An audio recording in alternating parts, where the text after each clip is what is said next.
નમસ્કાર ખેડૂત મિત્રો, મારું નામ છે અલ્કેશ પટેલ અને આપણી યુટ્યુબ ચેનલ છે ખેતીની વાત મારું ગુજરાત. આપણી દુકાનનું નામ છે મિત્રો Hindustan agro seeds Kalavad, proper Kalavad તાલુકો, કાલાવડ જિલ્લો, જામનગર. મિત્રો તારીખ છે આજે મિત્રો 25/1/2025. તો આજરોજ આપણે એક પ્રગતિશીલ ખેડૂતની વાડીએ ફિલ્ડ વિઝિટમાં હતા.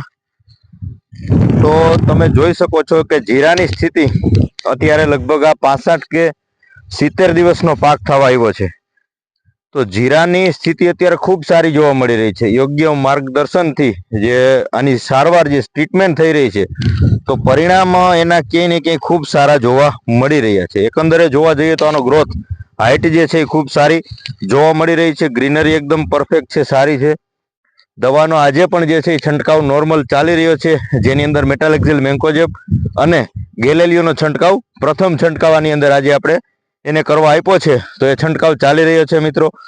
તો સ્થિતિ આ પ્રકારની સારી જણાતી હોય તો અન્ય કોઈ વધારાનો ખર્ચ કરી અને આડેધડ દવાનો ઉપયોગ કરવો નહીં, કેમ કે જીરું એક સંવેદનશીલ પાક છે. ખાસ કાળજીપૂર્વક એની માવજત કરવી, જરૂરિયાત મુજબ દવા ખાતર અને અન્ય પોષક તત્વોની જરૂરત છે એ મુજબનો આપણે ઉપયોગ કરવો, જેથી કરીને જીરાના પાકને નુકસાની ન થાય.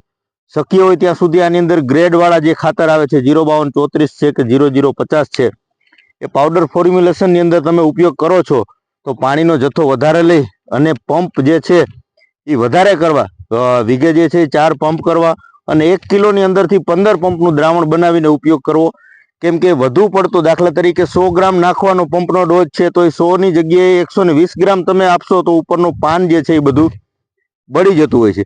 એટલે જીરામાં ખાસ કાળજીપૂર્વક જે છે એ ખાતરોના ઉપયોગ કરવા, જરૂર છે એ મુજબ દવાનો ઉપયોગ કરવો, જેથી કરીને સારામાં સારું પરિણામ મળે અને ઉત્પાદનમાં ક્યાંય ને ક્યાંય ખેડૂતોને વધારો થાય, આવી ખાસ કાળજી લેવાની છે મિત્રો. એટલે જીરુના પાકની તમારા જે સ્થિતિ હોય એ મુજબ દવાના છંટકાવ કરવાના છે. આપણે વિડીયો દ્વારા માહિતી આપીએ જ છીએ કે સમયે સમયે શું દવાનો ઉપયોગ કરવો.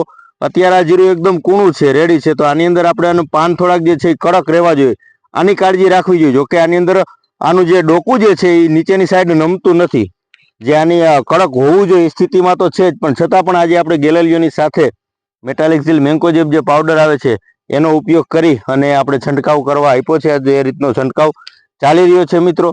તો જીરાની જે પ્રકારની સ્થિતિ હોય એ મુજબ ખર્ચા કરવા. આની અંદર મોલાનો પણ નોર્મલ એટેક દેખાય છે, તો આની અંદર આપણે ટોલ ફેર આપેલું છે એટલે અને સ્ટીકર, આ 4 વસ્તુનો જે છે એ ડોઝ ચાલી રહ્યો છે. તમારે ગ્રેડ આપવો હોય તો અલગથી તમારે ચોક્કસથી છંટકાવ લઈ લેવાનો છે.